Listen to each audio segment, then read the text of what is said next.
Days after ruckus at the JPC meeting on the Waqf, there will be a possible meeting, another session in a short while. Remember that few days ago that there was chaos and commotion suddenly that had come in. Opposition MPs even decided to walk off. In fact, they were suspended for the kind of chaos commotion that had erupted, targeting Jagdambika Pal. Clause by clause discussion will be held.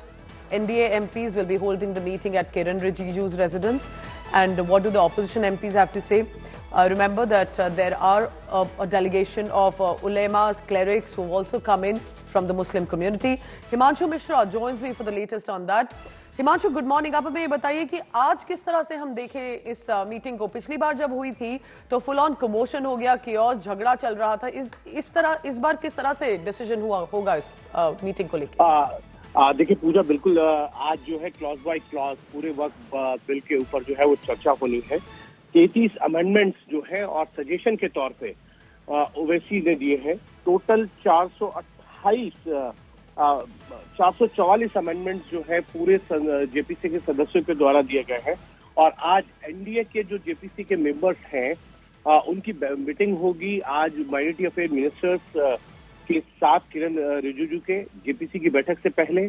और ये बड़ी important और crucial meeting है क्योंकि 31 members हैं JPC के, जिनमें से 15 जो है वो भारतीय जनता पार्टी और एनडीए के अलायंस पार्टनर है। 11 भारतीय जनता पार्टी के हैं, 4 जो है वो एनडीए के अलायंस पार्टनर के तौर पर है।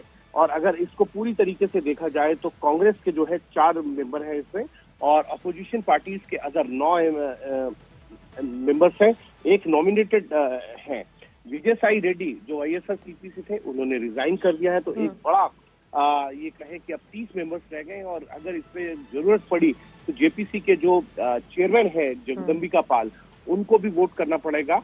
और बड़ा इंटरेस्टिंग ये रहने वाला है कि दोनों ही तरफ 15-15 मेंबर्स जो है वो है। और आज क्लॉज बाय क्लॉज जेपीसी के जो बिल है उस पे अमेंडमेंट्स को लेकर चर्चा होगी और उसके बाद जो है ड्राफ्टिंग रिपोर्ट की ड्राफ्ट तैयार होगा और उसके बाद तमाम डिसेंट जो है वो दिए जाएंगे। लेकिन सबसे बड़ा प्रोसेस आज क्लॉज बाय क्लॉज जो है वक्त बिल को लेकर चर्चा होगी। So that means yes, Himanshu, as you're telling us, there'll be a full-fledged discussion, and that's how it should be.